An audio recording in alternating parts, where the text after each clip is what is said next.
Hello everyone, welcome. This is Jackie from Jackie's Craft Table here at the Not Too Shabby Shop's YouTube channel. Today I'm creating a card with October's stamp and die of the month. This one is so adorable. It's called Ghostly Greetings. Here is the stamp set. You get 3 adorable ghost images. You also get lots of greetings. You get Ghostly, Boo, Bootiful, and Happy Halloween. And it has really cute stars that go with it.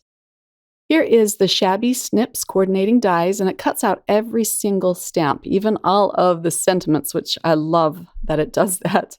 I'm also going to be using last month's stamp and die of the month. I already created a card with this one, and I'll link that, but this one is called Autumn Fun. And I'm going to be using the pumpkin from this one. So here are the stamps and dies I'm going to be using. I'm also going to pull in a die set from my favorite things.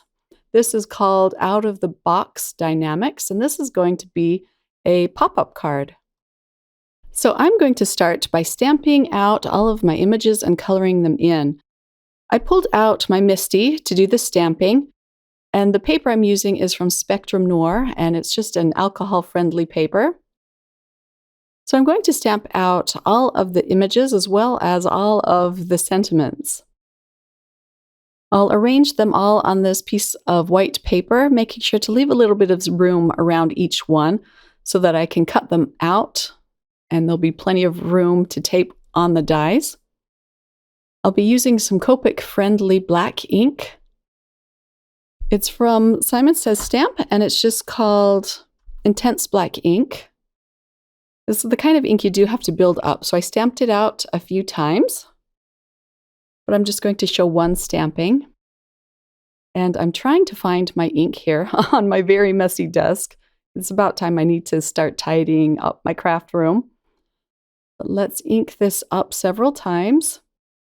And since I did end up inking the paper so many times, I'm going to let it dry for just a minute so that my images don't bleed when I pull out my Copic markers. Now, I watched Jamie, the owner of the Not Too Shabby Shop, put together a really cute card using this stamp set. And she used her Copic markers, but she did a technique called glazing. So she started out with some warm gray Copic markers, and then she went over it with a purple Copic, and it gave it just the cutest touch of purple. It gave the hat so much interest. So I thought I would try that. I pulled out my neutral grays because I just love my neutrals the best. But I thought I would try this with a pink because I just adore anything pink. I'm also going to use a purple on 2 of the other hats. So I'm starting out with my darkest Copic marker and just kind of flicking around the edges. And then I come in with my N5 and bring the coloring out just a little bit more. I don't have all of the neutral grays, so I am skipping a color here, but it works out just fine. And then once I have that put down, I'm going to come in with an N4 and do the same thing, just bringing out the coloring a little bit more. Then I'm coming in with my N2 and covering up the rest of the hat. You can see how it's really pale there, a pale highlight down the center of the hat.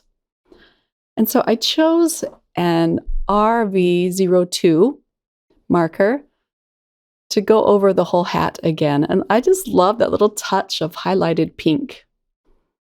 So I'll color in the star with some yellows and the band with a darker RV06 marker, as well as a RV04 and RV02, just to keep a highlight in the middle. And the ghost, I'm just using some more grays to add a shadow. And then I'll color in the pumpkin with 3 different colors of orange. That ghost is so cute, holding that little pumpkin bucket. I'm going to do the rest of my coloring off camera, just for the sake of time.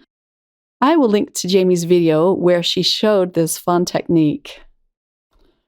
When I'm done with all of my coloring, I do like to pop it back in my Misty just to freshen the lines. So I'm going to ink it up again. And I forgot to stamp out my pumpkin, so I am going to do that off camera as well and color it in the same way I colored in the little jack-o'-lantern Halloween bucket. But this makes such a big difference, I think, to make the lines just pop again. Okay, so here are all of my images cut out. I'm just going to pop them out of the dies. I like to tape down my dies really well so that they don't shift when I run them through my die cutting machine. So here are all of the cute little images and sentiments. And then I can pull the dies off of this sheet of paper and put them on the really nice sheet of magnet that they came on. You can buy this stamp all by itself, or you can buy it with the dies. And if you do buy it as a subscription, you're guaranteed to get this stamp set every single month, as well as a discount price. So now let's start building the base of this card. And again, I'm using my favorite things outside the box dies. I need to snip all of these pieces apart. And I'm just going to cut out the box with black paper, but I pulled in some pattern paper from my favorite things. This one was called Lazy Day Basics. And I really love this purple and pink piece here. They look like party lanterns to me, so that's why I used it. And I thought the pink and purple would go perfectly with the little ghost hats. So I have all of my pieces ready to go, and I just need to start gluing down the pattern paper.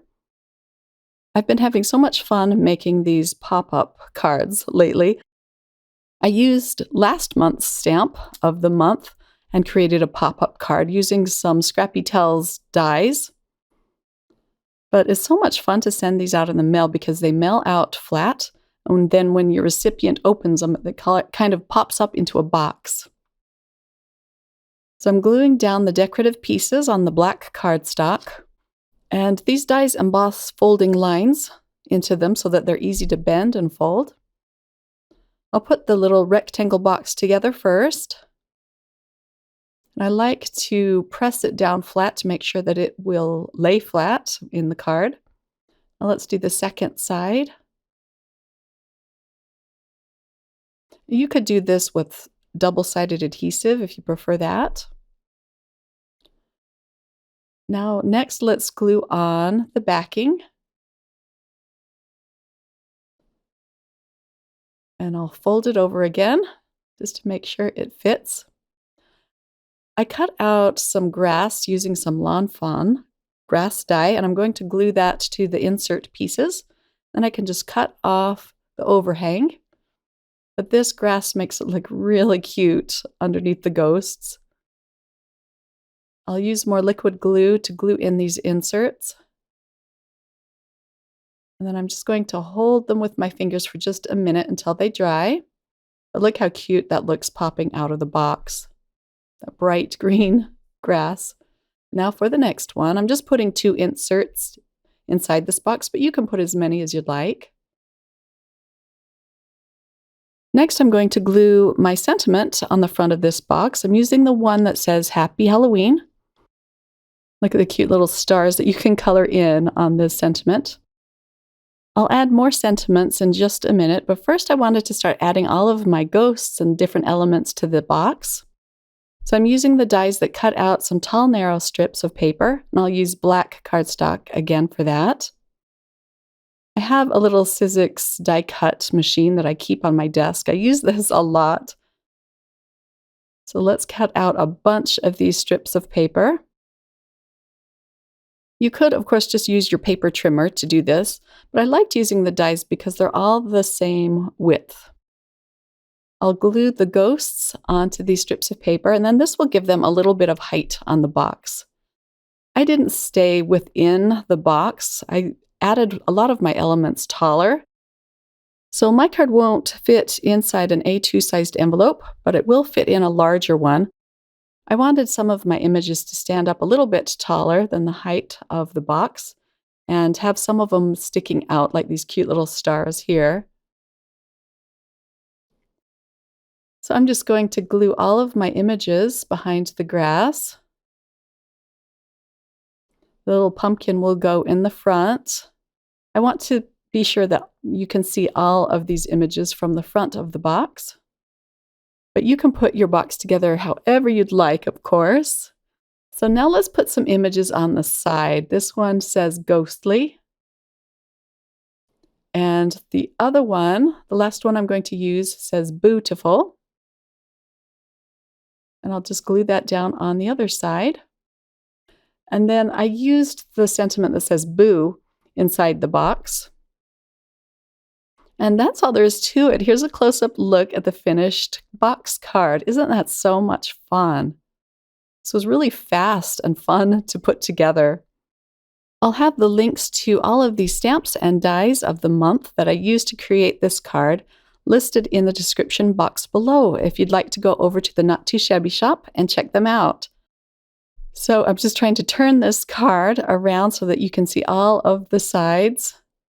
You could write your message on the back with a white gel pen, or you could even glue a piece of white cardstock back there to write it with just a regular pen if you'd like. Thanks so much for watching, everyone. I hope that you were inspired, and I hope you all have a wonderful day.